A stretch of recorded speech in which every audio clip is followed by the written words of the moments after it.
प्यारे साथियों, नमो नमः। आइए प्रारंभ करते हैं सूक्तियों की संदर्भ सहित व्याख्या। जी हाँ, आज आपके हम 3 अंक पक्के करवा देंगे। कितने?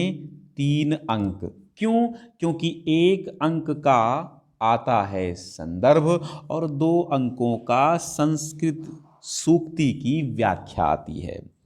तो आइए स्टार्ट करते हैं। जितनी भी सूक्तियां हैं आज हम सब पढ़ लेंगे, बहुत कायदे से समझेंगे। ठीक है, आइए 3 अंक ग्रहण कर लेते हैं। तो पहला आपका लक्ष्य वेध परीक्षा पाठ है। कौन सा? लक्ष्य वेध परीक्षा।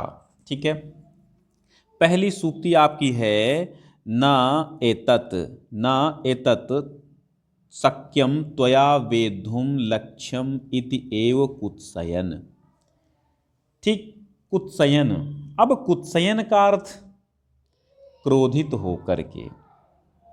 कुत्सयन माने क्रोधित होकर के, ना माने नहीं, एतत माने यह, सक्यम माने सकते हो, त्वया सकता है, त्वया माने तुम्हारे द्वारा, वेद्धुम माने वेधा, लक्ष्यम माने लक्ष्य, इति माने इस प्रकार, एव माने ही। यानी यह लक्ष्य तुमसे नहीं वेधा जा सकता है। क्रोधित होकर बोले। कौन?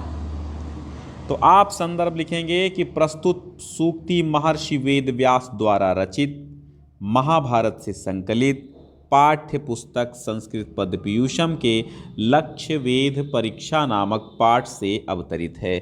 आप इस बात को, इस संदर्भ को सिर्फ इतना लिख सकते हो कि प्रस्तुत सूक्ति हमारी पाठ्य पुस्तक, यानी कहाँ से कहाँ तक?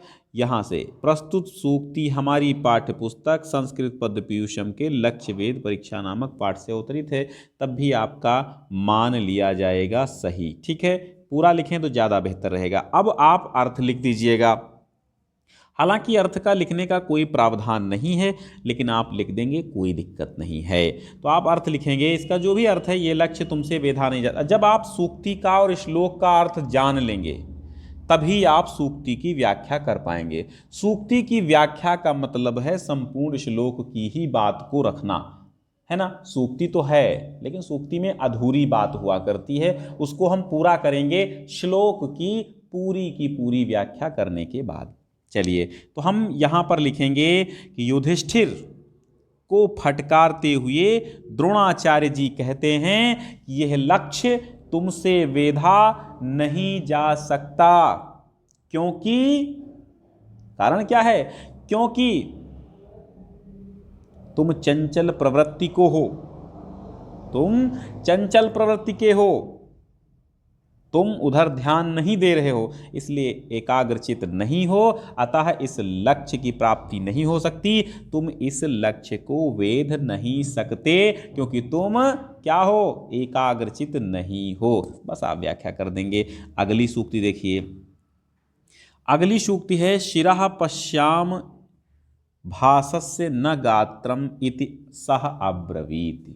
शिरः माने सिर, शिरः माने सिर, पश्यामि माने देख रहा हूं, भासस्य माने गीध का, ना माने नहीं, गात्रम माने शरीर, इति माने इस प्रकार, सह माने वह, अब्रवीत माने बोला। कौन बोला? द्रोणाचार्य ने जब अर्जुन से कहा कि तुम फिर बताओ, इस गीध को देख रहे हो?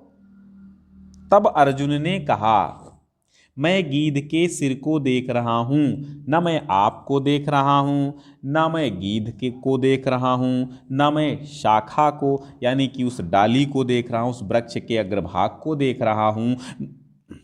मैं तो गीध के सिर को देख रहा हूं, उसके शरीर को नहीं। बस आप इसकी व्याख्या इतना कर देंगे। न तु वृक्षम भवंतम वा पश्यामि इति च भारत। मैं न तो वृक्ष को अथवा आपको देख रहा हूं, मैं न तो वृक्ष को न तो आपको देख रहा हूं, न तो वृक्षम भवंतम वा, ना तो आपको अथवा ना तो मैं वृक्ष को देख रहा हूं, च भारत, हे भारत, हे भारत। यानी द्रोणाचार्य ने अर्जुन से पूछा कि तुम क्या क्या देख रहे हो? तो अर्जुन ने कहा, अब आप इसका अर्थ लिख देंगे अपनी भाषा में कि अर्जुन ने कहा, हे भारत, ना तो मैं गीध को देख रहा हूं और ना तो मैं वृक्ष को देख रहा हूं, और ना तो मैं आपको ही देख रहा हूं, मैं सिर्फ और सिर्फ गीध के सिर को देख रहा हूं जिस पर निशाना लगाना है। ठीक है, आगे देखिए, सूक्ति सुधा पाठ से है। पृथिव्याम त्रीणि रत्न, बहुत इंपॉर्टेंट इसकी सूक्तियां हैं। आप देखिए, पृथिव्याम त्रीणि रत्नानि जलमन्नम सुभाषितम। पृथिव्याम माने पृथ्वी पर, त्रीणि माने तीन, रत्नानि माने रत्न हैं, जलम अन्नम सुभाषितम, जल अन्न और सुंदर वचन। इन तीन रत्नों के अलावा इस धरती पर और कोई रत्न नहीं है। प्रस्तुत सूक्ति हमारी पाठ्य पुस्तक संस्कृत पद्य पीयूषम के सूक्ति सुधा नामक पाठ से उद्धृत है। बस इतना आप लिख देंगे। ठीक है, तो इसका अर्थ लिखेंगे, पृथ्वी पर मात्र तीन रत्न हैं, जल अन्न और सुंदर वचन। ठीक, जल अन्न और सुंदर वचन। तो अब आप लिखेंगे कि पृथ्वी पर तीन उपयोगी वस्तुओं को रत्न बताते हुए कवि ने कहा है कि इस पृथ्वी पर मात्र तीन ही रत्न हैं। क्या? जीवन हेतु उपयोगी तीन ही रत्न हैं, जल अन्न और सुभाषित यानी सुंदर वचन। आगे देखिए, काव्य शास्त्र विनोदेन कालो गच्छति धीमताम। काव्य शास्त्र विनोदेन अर्थात काव्य शास्त्र के मनोरंजन में, कालह माने समय, गच्छति माने चला जाता है, धीमताम माने बुद्धिमानों का। ठीक है, अब देखिए, यानी सज्जन पुरुषों का, विद्वानों का समय काव्य शास्त्र के मनोरंजन में चला जाता है। अब इसकी व्याख्या कीजिए। कवि सज्जन एवं दुर्जन व्यक्तियों के विषय में विवेचना करते हुए कहता है कि दुर्जन व्यक्तियों का समय लड़ाई झगड़ा करने में, सोने में और बुरे कर्मों में व्यतीत होता है, जबकि उसके विपरीत सज्जन व्यक्तियों का जो समय होता है वो काव्य शास्त्र के मनोरंजन में बीत जाता है। आगे देखिए बच्चों, एक और सूचना हमारी सुन लीजिए कि मेरा एक चैनल है BA स्टडी क्लास। आप हमसे अधिक दिनों तक जुड़े रहने के लिए इस चैनल को भी सब्सक्राइब कर लीजिए। मूढ़े पाषाण खंडेषु रत्नम संज्ञा विधीयते। मूढ़े का अर्थ होता है मूर्ख लोग। देखो, जब आपको सूक्ति का अर्थ पता होगा, श्लोक का अर्थ पता होगा, तो आप उसको लिख ही देंगे। मूर्ख लोग पाषाण खंडेषु, पत्थर के टुकड़ों में, रत्नम संज्ञा, रत्न की संज्ञा, रत्न का नाम, विधीयते माने कर देते हैं। यानी मूर्ख लोग जो होते हैं पत्थर के टुकड़ों को वास्तविक रत्न मान लेते हैं, उनको रत्न का नाम दे देते हैं। अब आप व्याख्या कर देंगे, सांसारिक मूर्ख मनुष्य भौतिक सुखों को ही सच्चा सुख मान लेते हैं, अज्ञानता के कारण हीरे रत्न मणियों आदि पत्थरों के टुकड़ों को ही रत्न मान लेते हैं, जबकि पृथ्वी पर मात्र तीन ही सात्विक रत्न हैं, सात्विक जल, सात्विक अन्न और सुंदर वचन। क्षीयन्ते खलभूषणानि सततम वागभूषणम भूषणम। क्षीयन्ते माने नष्ट हो जाते हैं, खलु माने निश्चय ही, भूषणानि माने आभूषण, सततम माने निरंतर या निश्चय ही, वाग्भूषण माने वाणी का है, वाणी रूपी जो आभूषण है वही सच्चा आभूषण है। यानी शारीरिक आभूषण निश्चय ही नष्ट हो जाते हैं और वाणी रूपी आभूषण ही सच्चा आभूषण होता है। आगे देखिए, व्याख्या करेंगे।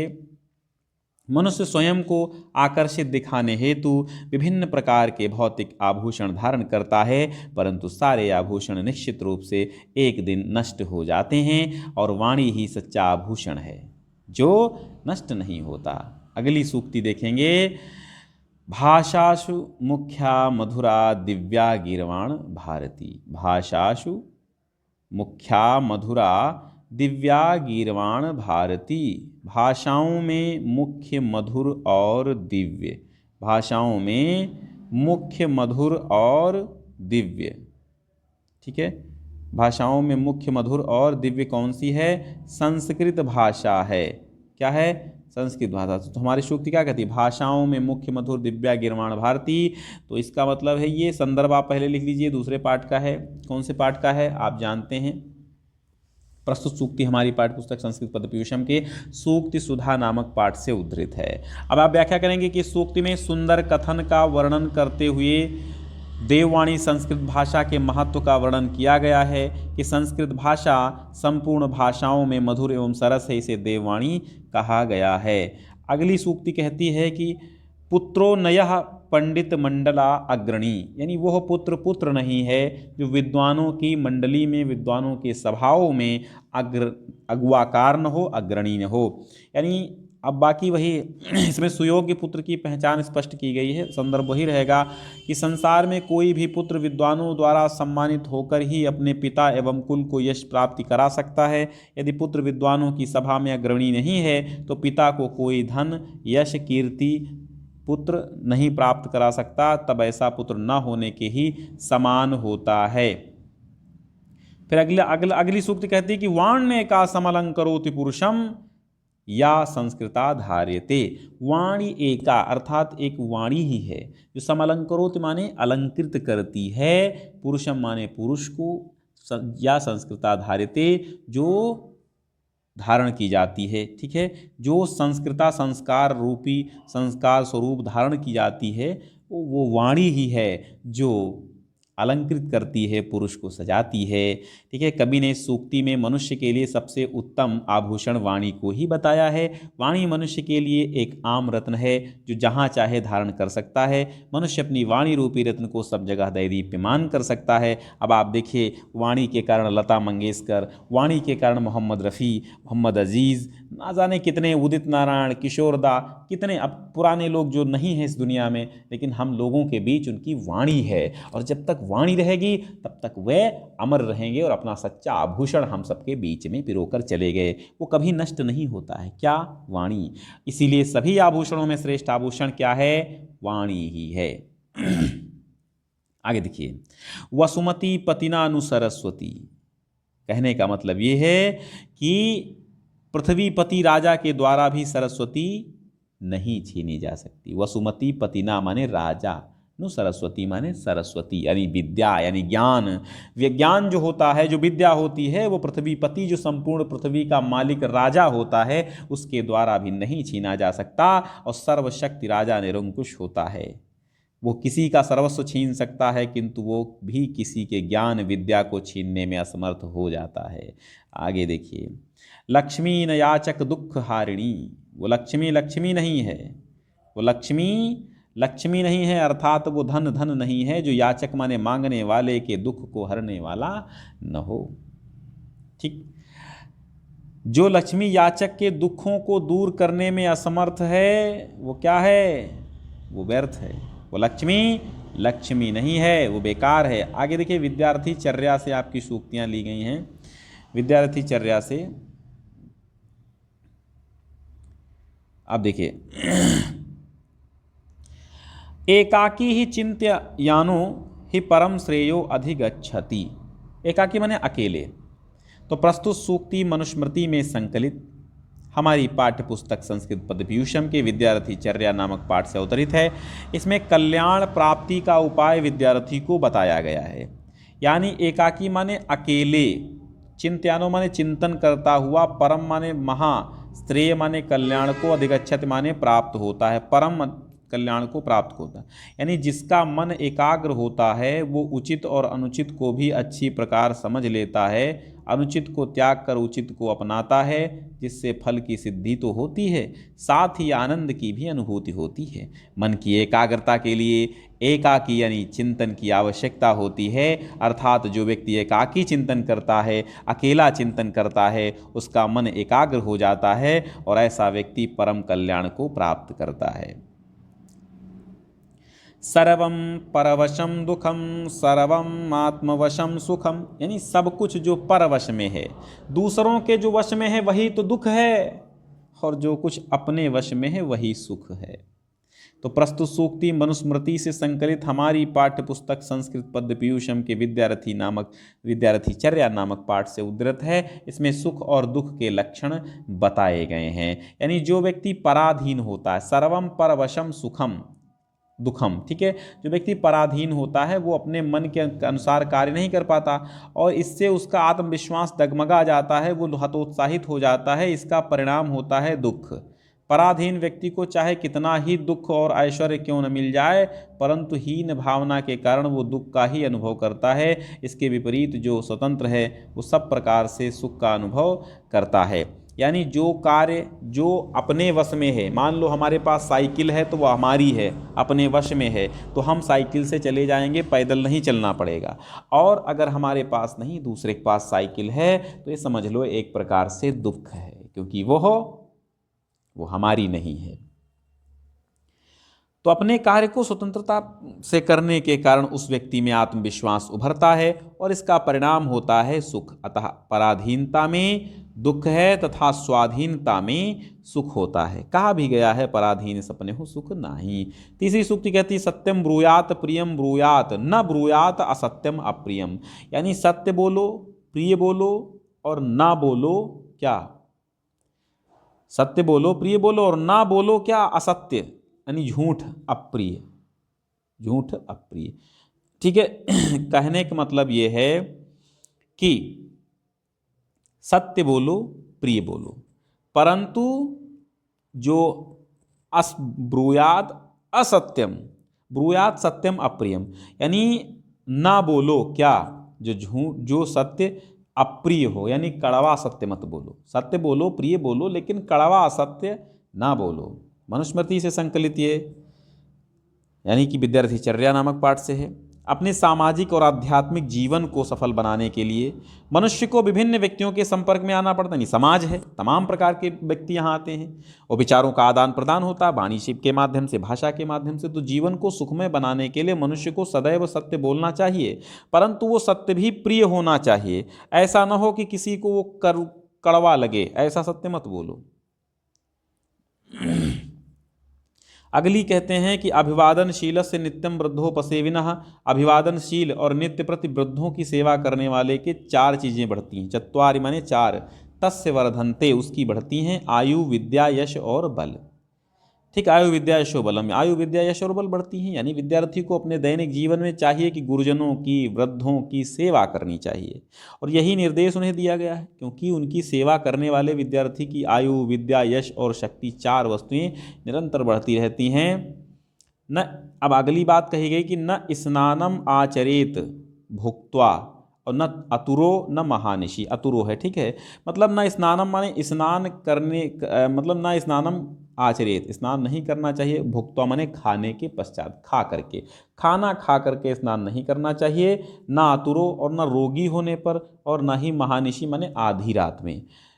ठीक, तो सार गर्भित सूक्ति जो है ये प्रस्तुत सार गर्भित सूक्ति मनुस्मृति से संकलित और हमारी पाठ्य पुस्तक संस्कृत पद्य पीयूषम के विद्यार्थीचर्या नामक पाठ से अवतरित है। इसमें बताया गया है कि स्नान किसको नहीं करना चाहिए, कब नहीं करना चाहिए। मनु महाराज जी कहते हैं कि भोजन करने के पश्चात तो स्नान नहीं करना चाहिए, बीमार आदमी को भी स्नान नहीं करना चाहिए, और आधी रात में स्नान नहीं करना चाहिए, वस्त्रों सहित स्नान नहीं करना चाहिए। फिर देखिए, ब्राह्मे मुहूर्ते बुद्धेत धर्मार्थौ चानुचिंतेत। ब्रह्म मुहूर्त में उठना चाहिए, किसको, विद्यार्थी को, यानी 4 AM के आसपास उठना चाहिए।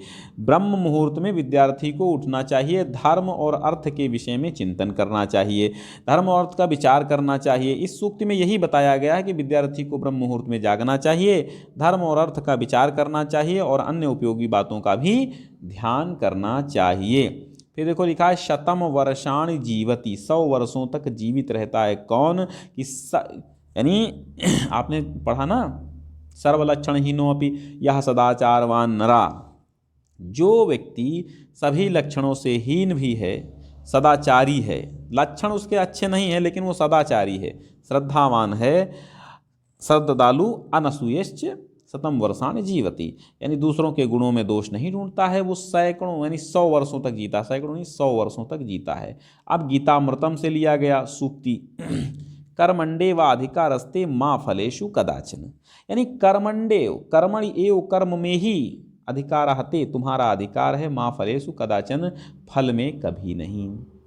तो वेद व्यास जी कहते हैं कि भगवान कृष्ण अर्जुन से कहते हैं कि कर्म में ही तुम्हारा अधिकार है, फल में नहीं है। वास्तव में जिस व्यक्ति का ध्यान कर्म में होता है वह पुरुषार्थी होता है और उसमें आत्मविश्वास भरपूर मात्रा में रहता है। अगर उसे फल की प्राप्ति भी नहीं होती तो उसे हताशा भी नहीं होती। दूसरी तरफ कर्महीन व्यक्ति का आनंद, व्यक्ति का ध्यान फल पर ही लगा रहता है, उसे कर्म करने में आनंद की अनुभूति नहीं होती है। वो सोचता है कि कर्म करना पड़े और फल अधिक प्राप्त हो, कर्म कम करना पड़े फल ज़्यादा प्राप्त हो, सदा इसमें ध्यान बनाए रखता है और उसका बात उसकी अच्छी नहीं रहती है, यानी उसका कर्म अच्छा नहीं रहता है। ठीक है, फिर कहा गया समत्वम योग उच्यते, सफलता और असफलता, दुख और सुख, गरीबी और अमीरी। समत्व माने समता ही योग कहलाता है।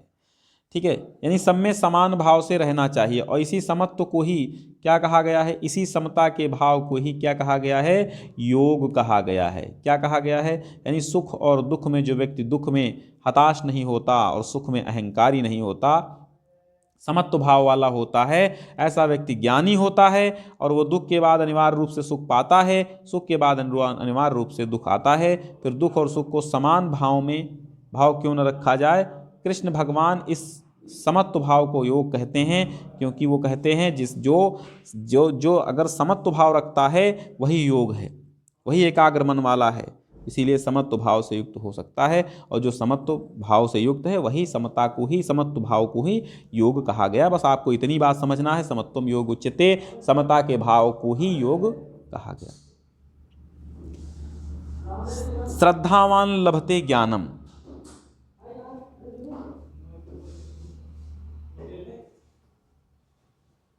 श्रद्धावान व्यक्ति ज्ञान प्राप्त करता है, यानी महर्षि वेद व्यास जी कहते हैं कि ज्ञान गुरु से प्राप्त होता है, और ज्ञान प्राप्ति के लिए गुरु के प्रति श्रद्धा का भाव अवश्य होना चाहिए। श्रद्धा का भाव उसी व्यक्ति में होता है जो विनयशील होता है, और जिस व्यक्ति के हृदय में श्रद्धा का भाव नहीं होता उसके हृदय में अहंकार होता है। अहंकारी व्यक्ति कभी भी ज्ञान प्राप्त नहीं कर सकता। अतः श्री कृष्ण का यह कथन है कि श्रद्धा से ही ज्ञान की प्राप्ति होती है, और पूर्ण रूप से स्वाभाविक एवं व्यावहारिक है। ज्ञान प्राप्ति के उपरांत उसे लोकोत्तर शांति प्राप्त होती है। अगला देखिए, कहता है सुखम न सुखम संशयात्मा विनश्यति, मतलब जो व्यक्ति संशय में पड़ा रहता है, शंकाग्रस्त होता है, शंकालु होता है, वो कभी भी सुख प्राप्त नहीं कर पाता, और उसका आत्मविश्वास कमजोर हो जाता है, और वो दुखमय जीवन व्यतीत करता है। इसलिए व्यक्ति को कभी भी संशय नहीं करना चाहिए।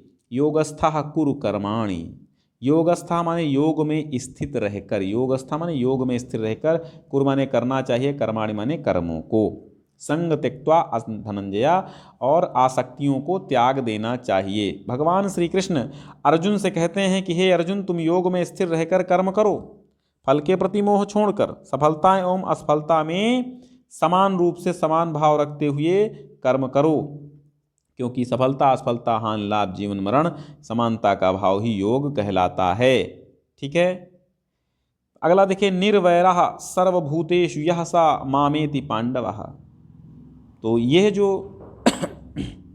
गीतामृतम से यह भी सूक्ति है, हे अर्जुन, जो व्यक्ति संसार में प्राणियों से प्रेम करता है, निर्वैरः जो वैर रहित है, यानी प्रेम करता है, सर्वभूतेषु सभी प्राणियों से, और यह माने जो, सा माने वह, मामेति माने मेरा ही है, पांडव हे अर्जुन, जो सभी प्राणियों से प्रेम करता है और उनसे किसी प्रकार का द्वेष या वैरभाव नहीं रखता है, वो मुझे प्रिय है। क्योंकि सभी प्राणियों को मैंने ही बनाया है, फिर मेरे द्वारा बनाई वस्तु के प्रति बैर ईर्ष्या भाव रखना, दोष रखना परोक्ष रूप से मुझसे बैर रखने के समान है।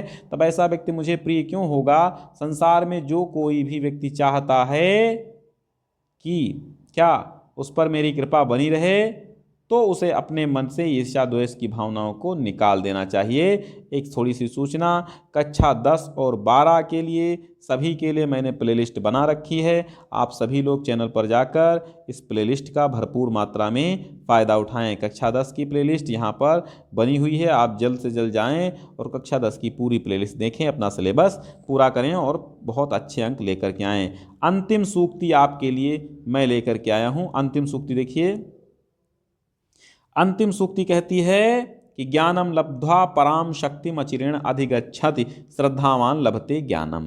यानी जो व्यक्ति अपनी इंद्रियों पर अधिकार रखता है, श्रद्धावान है, प्रयत्नशील रहता है, ईश्वर के प्रति सच्ची श्रद्धा रखता है, वही ज्ञान प्राप्त करता है, और ज्ञान प्राप्ति के उपरांत ही लोकोत्तर शांति को प्राप्त होती है।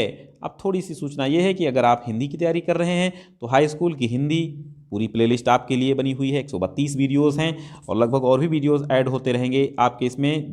सिलेबस फिलहाल आपका फुल हो चुका है, तो वीडियो एक आध भले ऐड हो जाएं, बाकी आपके वीडियो 132 में ही पूरा सिलेबस आपका है। 129 और 127 वीडियोस की प्लेलिस्ट बनी हुई है आपकी साहित्य हिंदी, सामान्य हिंदी की। ये कक्षा 12 के विद्यार्थियों के लिए है। बहुत बहुत धन्यवाद। आपको ये PDF आपके टेलीग्राम चैनल पर मिल जाएगी। अभी जाकर के अबाउट सेक्शन में हमारे चैनल के जाइए और तुरंत टेलीग्राम चैनल से जुड़िए।